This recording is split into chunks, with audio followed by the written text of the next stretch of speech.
Today, we are talking about another one of Ammon's lies and how he has developed what seems to be a history of lying to his audience, to his enemies. This is not just some one off, this is a documented history of lying.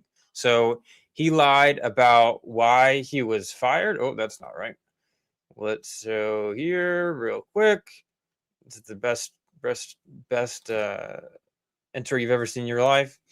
He lied about why he was fired. You can check out the video here. He lied about, and by the way, that involved him admitting to stalking some students.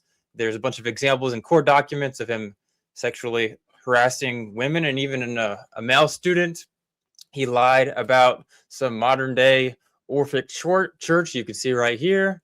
He lied about how that Neil was a dropout in one of in Ammon's Greek classes, even though we have proof Neil paid Ammon thousands of dollars for Greek lessons. And the real reason that Neil stopped taking classes was because Ammon was making him and other students start over in Greek 1 class. You can check out that video here. Ammon has lied several times about Karl Ruck, or the Greek scholar. Apparently Ammon thinks that, or he claims that Karl Ruck agrees with what Ammon says, even though he has emphatically disagreed many times. Ammon claimed that Neil was a January 6er and a Zionist in the same video to distract from when Ammon was saying that someone in his group allegedly raped another person. This person's name was David that did this, so, but allegedly. And this person was claiming to do the ancient ritual that Ammon told his group that they should do and only spoke approvingly of. And Ammon essentially lied by omission by acting like this David person wasn't in his group. And then as a way to distract, Ammon calls Neil a rapist and then nonsensically called him a January 6er and Zionist. Check out that video here.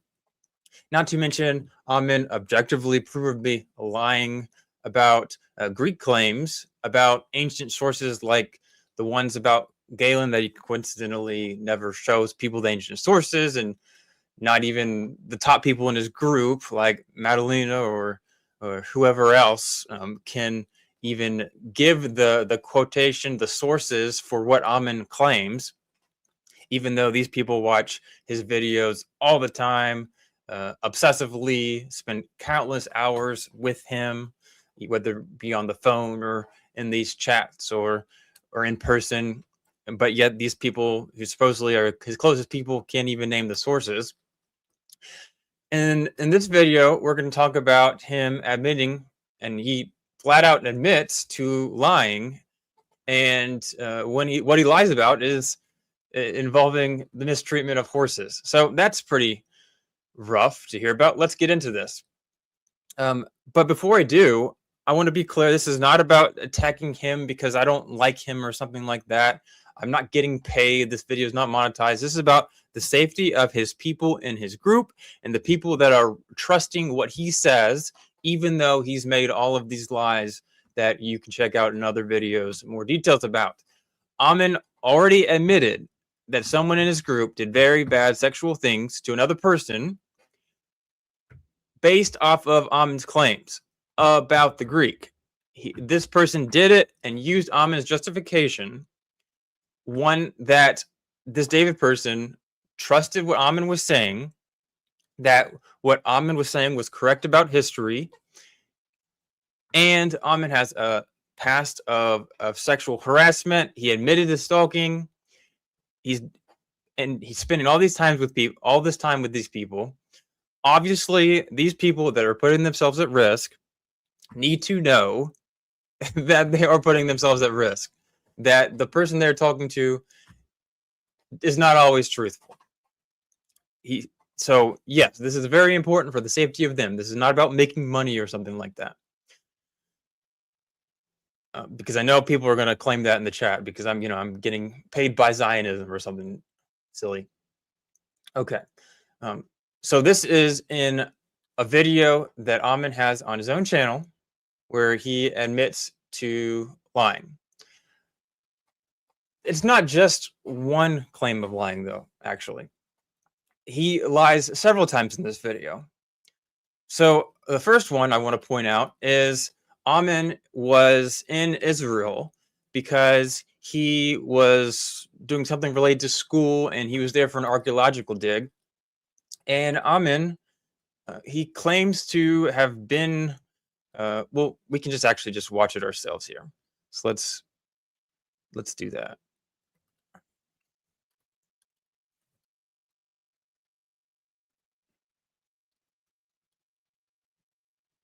But of course, we don't want to do 2 times speed because that's lame.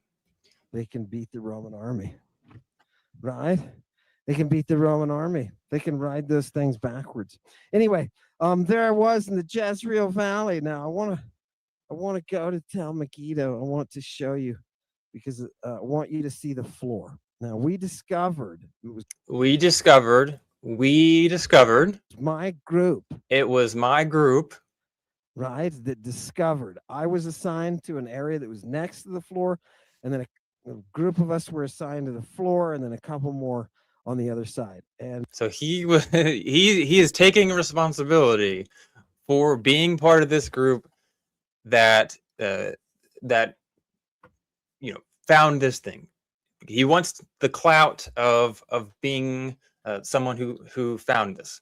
Okay, but what does Ammon say in his other videos? Let's watch. Next night of the dig, when we were uncovering the floor of a Canaanite temple, gorgeous, so gorgeous to know of those dancing feet. I can see them. I can see those dancing feet on that altar of life. I love it. I love it. The next night, roommate number 2, new recruit, same thing, sits up in bed, tells me, this is your future. In the very same terms. Let's watch that again. When we were uncovering the floor of a Canaanite temple, gorgeous, so gorgeous to know of those dancing feet. I can see them. I can see those dancing feet on that altar of life. I love it. I love it. The next night. So he said, we were uncovering the floor. Slaves. I am one of those. Very proud to have been there. I saw the floor, the Canaanite temple. I saw the floor when they found it. Right? Some dudes, a dude and a dudette were part of slept next to us in the caravan next to us. They were part of the group that actually got to find. They were the part of the group that found it. I told you. I worked on that 19th. He said himself, he just said to himself, he didn't find it. Century trench that was covered up. It was a French excavation. He said he did a trench, a 19th century trench that was a French excavation. I didn't find jack. I just moved dirt. He just moved dirt. He didn't find it. Okay, so in one video, he acts like he is one of the finders of this thing, and then in the other one, he explicitly says, "Hey, I didn't find jack." So I want people to know. Please understand. All right. Maybe he misspoke. Really odd that he would act like he found it. Would phrase things that like he found it. This was the I guess we'll get more into it in a second here, but this was one of the floors at Tel Megiddo that they found. Not even that crazy of a find anyways. I mean, it's interesting, just a weird thing to lie about there. Okay, so what else does Ammon say in this video here, which is worth mentioning? Let's see.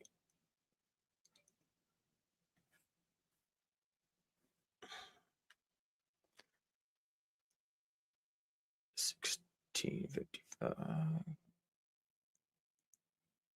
All right, this next one's more of a historical thing, and this is right after talking about his trip into Megiddo.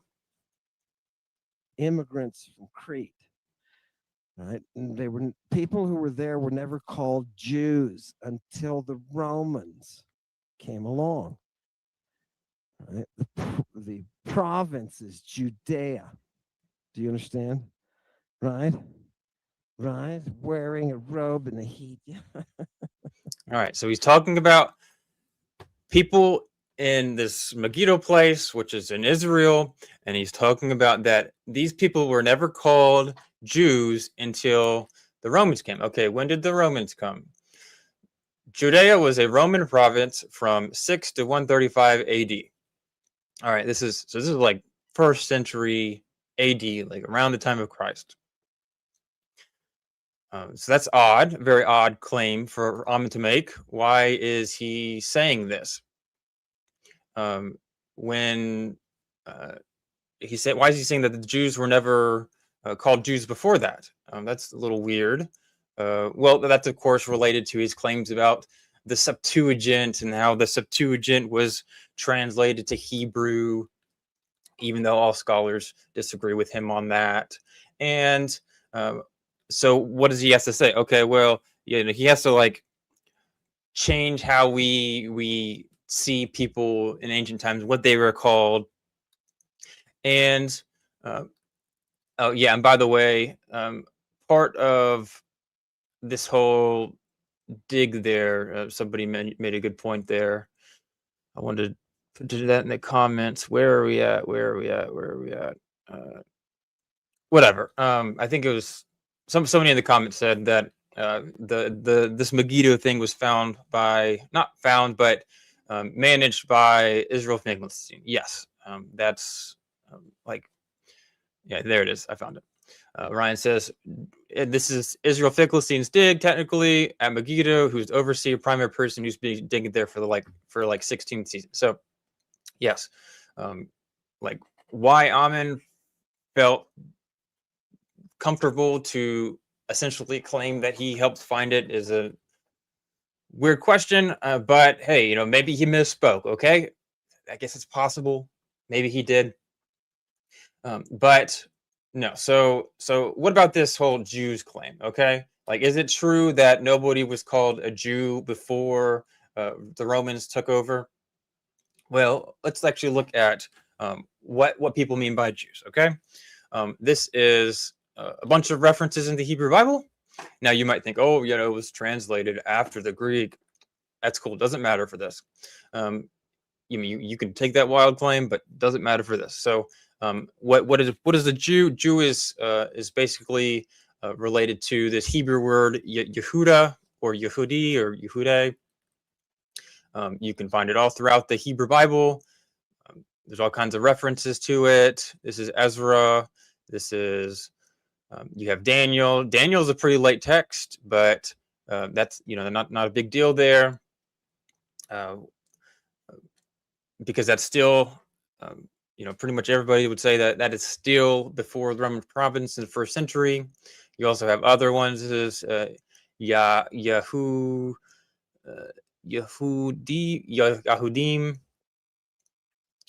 all kinds of multiple Jews, plural Jews. Ha Yahudim. So lots of examples. Like this is what people mean by the word Jew. Okay. Here is a text from Elephantine in Egypt. This was the date 407 BCE. So this is very obviously before the first century. This is like a text we've actually found. Like we can confidently date it to them.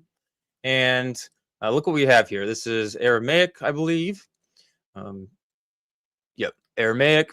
And look at that very first line. It says YHWD. That's a transliteration. But to our Lord, Bagahui, governor of Yehud, Judah, okay, high priest, and the high priest of Yechonan, the priest in Jerusalem, Ostan, the kinsman, and the Judahite elite. This is that same word, same letters. YHWD, Yehud. Same word. YHWD, and then there's an M at the end because it's plural. Okay, same word. So what is Ammon's evidence of claim? There's pretty much no evidence. Like, this is an insane argument to make that nobody was called a Jew. Of course, nobody's using the word English Jew. That you have to ask when people say what was a Jew at this time, well, they're going to be referencing these texts. And there's all kinds of texts. This is just one example of this Elevatine virus. There's all kinds of other mentions. This is a wild claim for Ammon to make. And of course, not only that, but I would consider that a lie because he just says it matter of fact. He just says it. And you might say, oh, well, that is not actually a lie because maybe Ammon believes it. Maybe, fair enough, I guess. But I would also say that's a lie by, what's the word? By not mentioning all the other people that would disagree, that he doesn't say, I think, he just says, that's what it is. That is it. Almost like it's 100% true when, there's no evidence of that. All right. Neil says that Ammon was a student that got sent to Megiddo after it was already discovered. We already know that he's not telling the truth, or at least the very minimum misspeaking, but hey, whatever. Yeah, Yehudim is plural of Yehudi. And literally Yehudim in Jerusalem. All right, let's see here. Anything else that we're mentioning? Okay, let's keep going. So, hey, maybe Ammon is telling the truth, but I would say that's very reckless as a educator. Like, hey, it's one thing to make a claim that people are going to disagree with. It's another thing to claim that it's like 100% true. Like, that is what it is, matter of fact. When of course Ammon's not perfect, he can make mistakes. He would admit it himself. I'm sure he would never say that he's always right 100% of the time. And therefore, as a educator, I think that it's completely reckless to make claims which could mislead your audience, whether you believe it or not. But at least you have to communicate, hey, this is not something that everybody believes, but this is what I think. And I think that's the very minimum. I think if you're going to make a claim like that, you should also give evidence, which of course he never does. All right. But what else is there? What else is there to talk about here? This is when we get into some more obvious lying, in my opinion. So this is something we referenced earlier, his trip to the Ophite church. So in this video, he's telling a story from the point of, let me back up there. So in this story, in this video, he's talking about his archaeological trip to Megiddo. He's talking about his life on the kibbutz, riding horses and working with cows, and recounting two roommates experiencing severe psychological episodes. He's talking about the kibbutz location in relation to the Jezebel story. He's describing unusual behavior at Megiddo. He's narrating a student's report of supernatural events at St. Mary's. He's giving detailed linguistic interpretation to Matthew 16. None of this has anything to do with Epiphanius or what people in the 4th century did with mystery cults. There's like very, very vague references at best, but there's no reason to think that he's going to start talking about like almost like he's impersonating, like he is speaking as if he was living in the 4th century, as somebody in my comments mentioned. But let's watch this, see what he says in relation to that. Just yelling at someone. And by the way, we're going to listen to about a minute before, because I want people to understand the background context. Saying, you're following the ways of Satan. Understand that the mystery that Jesus is building upon is the same satanic mystery of both the Judeans and this new group of Christians who are carved up into all sorts of different sorts of worshipers, right? Within 100 years, right, of the birth of Christianity, you've got so many sects, you can't keep control of them. That's why you need things like canon, right? You need some kind of standardization, because you know why? I went to my neighbor's church last week, and you know what they did? The pastor's wife got up there and she started masturbating on the table. So he's not really talking much about it all, about like some ancient history of, like, I'm going to tell you what it's like to be in the 4th century. He didn't say anything like that. He just goes into saying, hey, about a week ago, he went to this church and the pastor does a bunch of stuff. And I was like, interesting, but. And not only that, but he calls him a pastor. So if this was something that happened, like if you are impersonating somebody in the 4th century, like if you basically were like, hey, this is what it would be like to live in the 4th century. You walk out your door and you go talk to these people that are Ophites and they were doing these things. If you're like pretending to be this guy named Epiphanius, of course, you'd think someone would say that. But he also uses the word pastor. So pastors didn't exist in this time period. That was no formal title in a church. There was no pastors. So it'd be really weird for him to be calling people pastors when they didn't even exist. And then they passed around these little cups, and people went up and they collected the communion. It was pornographic church, and they called themselves Ophites. You must consume orally the climactic excreta of Lady Mystery in order to be able to meet Jesus and to talk with him. You mean they were actually talking with Jesus? Yeah, church now is bullshit. In antiquity, they were talking to Jesus. All right. So he's saying in antiquity, people were talking to Jesus, whatever that means. It's an odd claim. People in the 4th century or 3rd or 2nd or whatever, we're not talking to Jesus. Jesus was not alive, but hey, whatever. So all this stuff that Ammon is claiming, this church that he went to last week, where this pastor was doing all of this stuff, just happens to match what he thinks these random people in ancient times did. What are the coincidences of that? What are the chances that he actually went to a church like this? Does he give any evidence of it? I mean, how many churches really like this out there? What are the chances somebody goes to the front of during a sermon or whatever, anytime in a church service and starts doing what he said? Next to impossible. And the chances that they're coincidentally matching what he thinks, what he argues happened in ancient times, yeah, that seems really, really implausible. Okay. We got a fun comment here. So in my last video, I talked about how Madalena, one of Ammon's prize students, one he's talked super highly about, how she went and tried to essentially debate Neil and looked really, really poor, looked really rough, looked like she didn't really have a clue what she was doing, couldn't name any relevant source for what she was claiming, even though there was tons of sources that she knows exists. And so we talked about why she would feel so confident, even though she very clearly didn't really know much about Greek.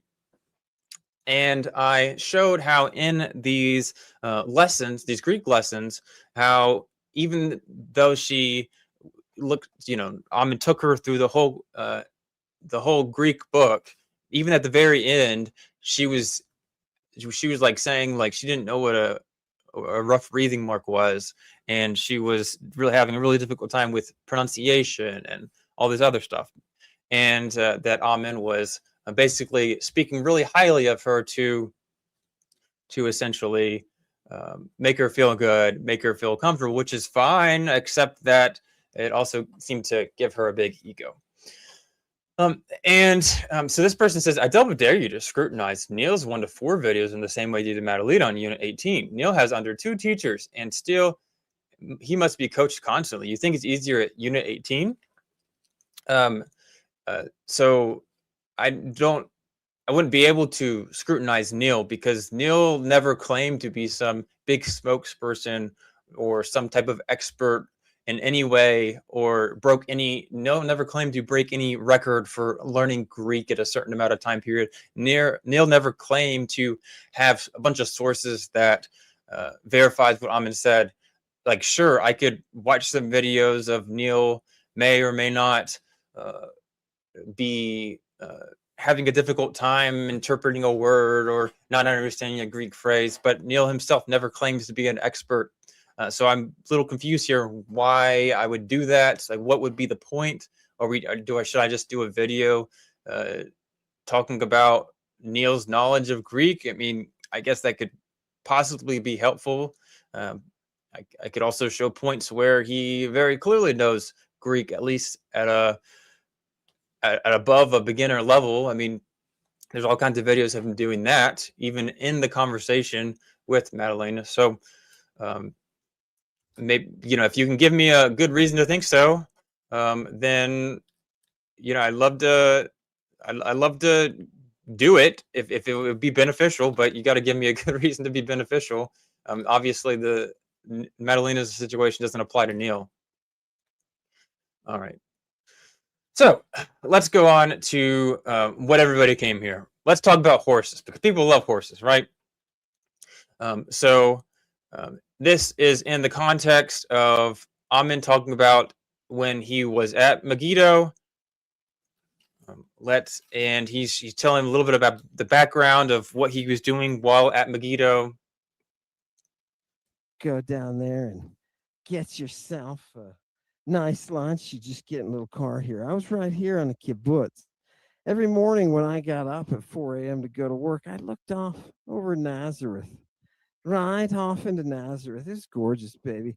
Loved it. Loved the place and loved the work and loved the people that I was able to interact with. Now, people on this kibbutz that I was on, and it's called Kibbutz Yisrael because it's part of the Jezreel Valley. It's part of the Jezreel Valley. Let's see if they got it here. I used to ride horses, people. Why? Because there were horses on the kibbutz, and nobody besides the horse keeper actually took care of the poor horses. Sometimes they want to go out and run around, baby. You know what I mean? So I took them out, ran them around. Here you can see some of the geography. But no cities are here. But I want you to see, it's a very nice area. And I used to ride with the horses down the valley. So he used to ride with the horses down the valley. And Akiva would tell me, hey, don't let him out too much, right? We don't want to injure him. I was like, so Am is telling you how he was riding these horses around the valley, and this Akiva guy is saying, hey, no, don't do that because we don't want to injure them. Yes, sir. He was the only man that I lied to his face. So Ammon lied to his face. He admits to lying. Lied to his face without any sort of reservation. Because I wasn't going to take those horses out and just walk around like some friggin' tourist, baby. Right? You ever jump on a horse? Kiva told me, he said, you got a natural spot in the saddle. I said, of course I do. My relatives were all part of the United States Cavalry, dude. Right? So he speaks highly of himself, like his relatives, and obviously related to him as well, that he's some experienced horse riding person. It's in the genes for us. Right? I just wish that, anywho, if you love horses, tell me out there, Satanic Congregation, if you love horses, please let. All right, so you're talking about loving horses or whatever. Okay, so you might be thinking, oh well, what's so bad about this? He lied to some guy that said, hey, don't ride the horses too much, or whatever. A few things here. So this person explicitly said, we don't want to injure them. And let's talk about 1929, maybe, which will give us a little bit more context of why he's riding horses and around the situation. What happened to Moshe? I was like, what are you talking about? right? Because I'm just ready to go milk cows, baby. Because that's how I made my way on the kibbutz. You gotta do something. You know what I mean? You gotta pay for things somehow, right? We're all eating communal food. You gotta do some work. So I worked with cows, and I milk cows. I love cows, man. Love them. And I milked them. And there's an honor in that, baby. But anyway, that's not. There's an honor in milking cows. That's cool. But he's describing that he's on this farm, and part of making his money while he was there is milking cows. Sounds a little fun, but that also gave him access to horses, which, and this tells us that these are not just normal horses that like you race, racing horses that should be running at fast pace or something like that. These are farm horses. So like not recreational ones. These are used for like farm tasks like hauling or general kibbutz utility, which is like a kind of use that are used in the area with like agriculture, stuff like that. Normal farm tasks, hauling, they are not going to be used for like galloping or high speed riding. Which is why this person, this one caretaker who manages it, why he says, "Hey, don't do that," because like their purpose is not to be riding at high speeds. But it's a little bit more into that than just that, because this caretaker, he manages their workload, their health. So he's the only person that knew their condition, their workload, their injuries, their limits.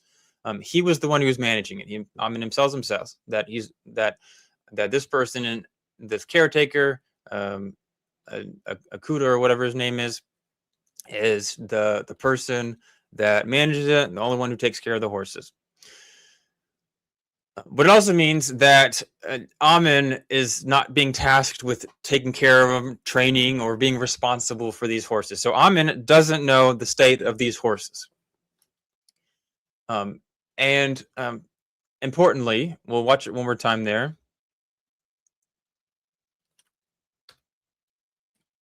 Because I wasn't going to take those horses out and just to his face without any sort of reservation. Because I wasn't going to take those horses out and just walk around like some friggin' tourist, baby. Right? You ever jump on a horse? You ever jump on a horse? So apparently, maybe jumping, having the horse jumps or something like that.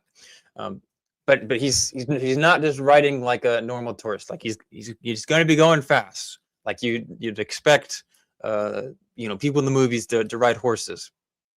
But that's a bad thing, because these horses are not meant for that, which means that there's a high chance that they are going to be put at injury. Because fast riding, if you know anything about horses, they get injured super, super easily. Like, I don't know if you've ever watched like a horse race. Like, I'm not some expert in horse races, but it seems like every time I watch one, a horse gets injured. So that you have like the fastest one that's supposedly projected to win, they get injured mid-race, and then everybody loses a bunch of money. But that's what makes it fun for gambling too. But this fast riding, it puts additional strain on the horses, tendon strain, overheating, because this is Israel, so it's really hot. It puts them at risk of dehydration, hoof bruising on dry ground. Like these working horses are not conditioned for speed.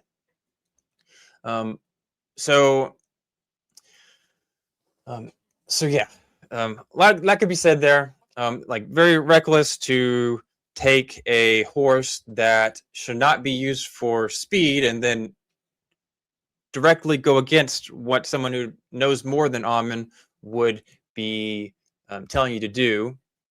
But like, so like, why is this bad? Okay, like just be more specific here. Like one, obviously, like so he lied. Like if he's going to lie about something nonchalant like riding horses, like what else would he lie about?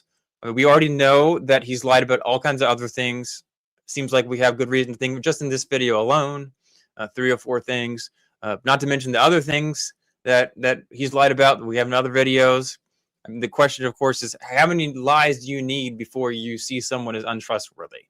How many lies do you need before you question what else is he lying about that you can't verify? And this is also bad because he's seeming to carelessly mistreat these horses. Why is that bad? Because people that would be willing to do this have a really big high chance, big red flag that they would be harming, mistreating other animals or other people. Why? Because riding farm horses too fast is a clear behavioral red flag because it shows a pattern of how a person handles things that are vulnerable, how they handle boundaries that were set by this caretaker of the horses, how they handle responsibility, and those same patterns show up in how people get treated.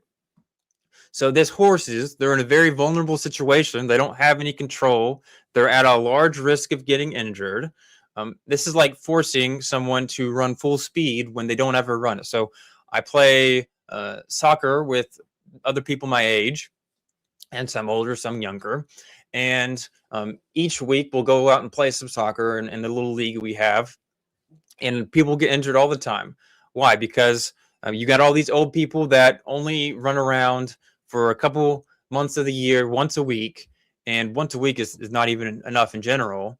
But to go from not doing really any physical activity at all to running for like 90 minutes in a game, and most of the time at full speed or at least partial speed, naturally you're going to get injured because your body's not used to that. It's really, really easy. Like it seems like every week somebody's getting injured out there.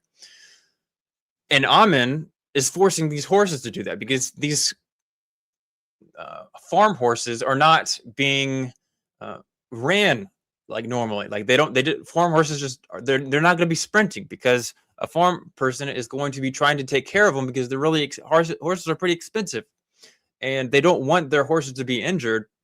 And so this horse has no choice to do this. Ammon forces this horse to do this, and Ammon, he acknowledges that the caretaker told him not to do it. So tell me this: what are the chances that Ammon knows more about these horses than the actual caretaker? So obviously that's really low. And yet he thought so highly of himself that he thought it was okay to override the caretaker himself, saying not to do it. And why does he do it? He does it for personal gratification, just because he likes riding around fast. He even said the word jumps. He didn't specifically lay out what that means. Is he jumping like cactuses in Israel or what? Who knows? He ignored the vulnerability of these other horses for his own personal gratification because he ain't no tourist. And he didn't specifically say those words, but yeah, he's like, he's not a tourist. I'm not just going to be walking around with these horses. He frames breaking this rule as he frames his rule, which is meant to protect these horses, as justified because he saw it as an obstacle to his self-expression, because Ammon he has the genes for riding horses. So that's who he is. That's what he has to do. And this person making him be safer is going against that. So that's enough for him to justify putting these horses at risk. And he even says, of course, I have a natural spot in the saddle. It's in the genes for us. The horses for him is a tool. He sees the horses as a tool, not some living animal with that can experience pain or get injured. He sees the horses as a tool that he's okay with possibly getting injured, even though somebody else owns it. The horse's limits don't seem to matter to him. The horse's well-being is secondary to his experience. And mistreating horses is just one thing of it itself. You might see, oh, that doesn't seem like that big of a deal, even though what we said so before, because this is not really about the horses, in my opinion. Like, so sure, horses' well-being is important, but really this tells me a lot more about how Ammon treats people in general. It's about how he responds when someone weaker or dependent is in his care. So people who treat boundaries this way with animals often do the same with humans, because they ignore social limits, they override consent, they reframe rule breaking as authenticity or superiority. Like, this is not just me saying this. This is not just my arguments or my logic that I'm giving you today. There's lots of studies that show like people that mistreat their pets or other animals are much higher chance that they're going to be linked with, harming other people.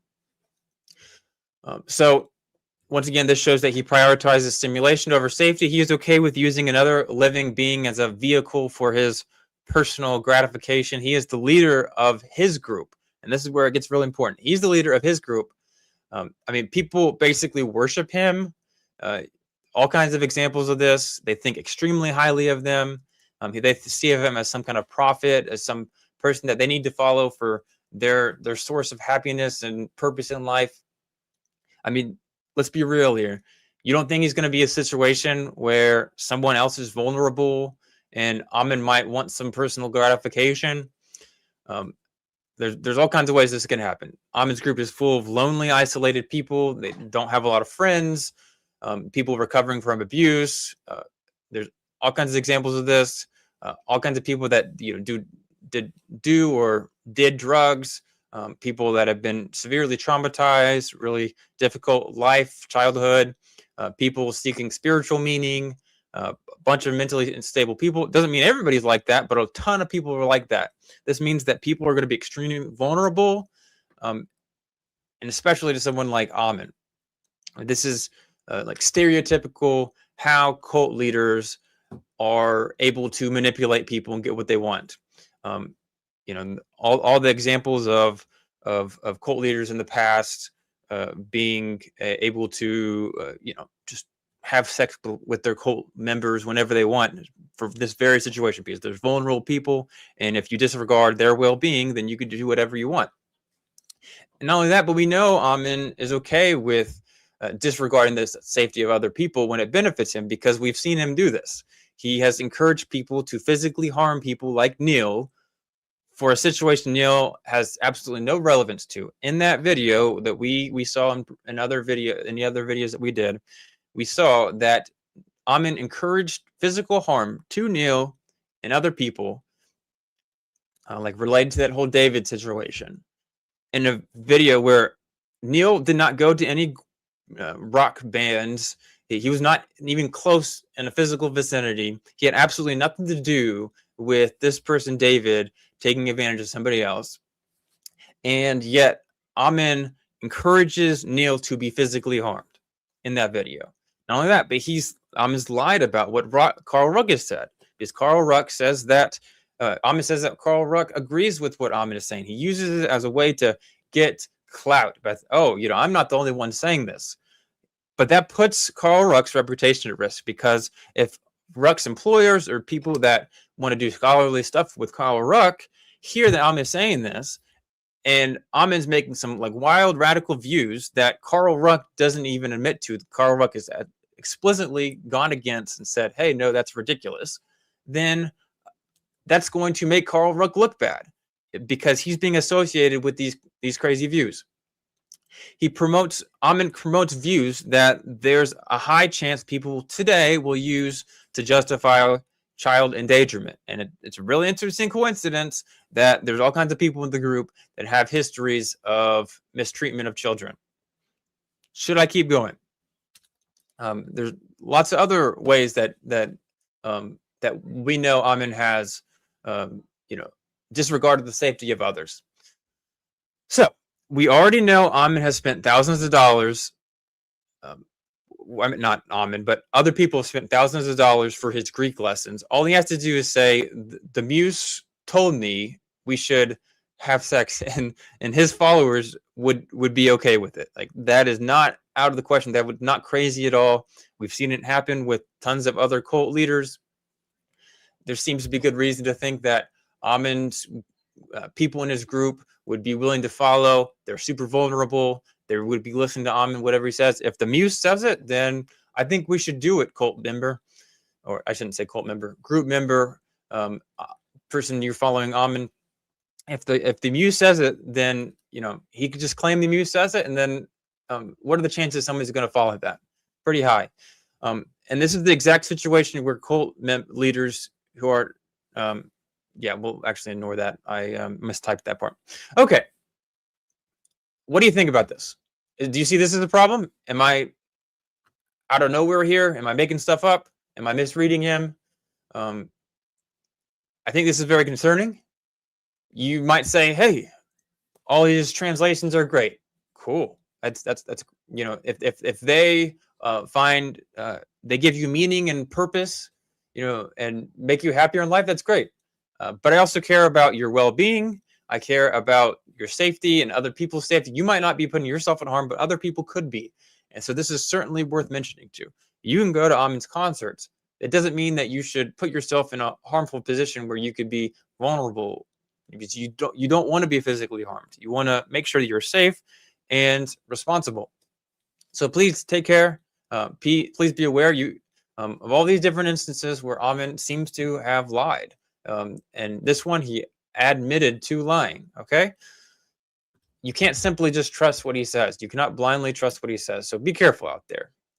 Hope you guys enjoyed this. Hope you found value in this. Really concerning, but I don't know. Thank you guys. Hope you have a good one.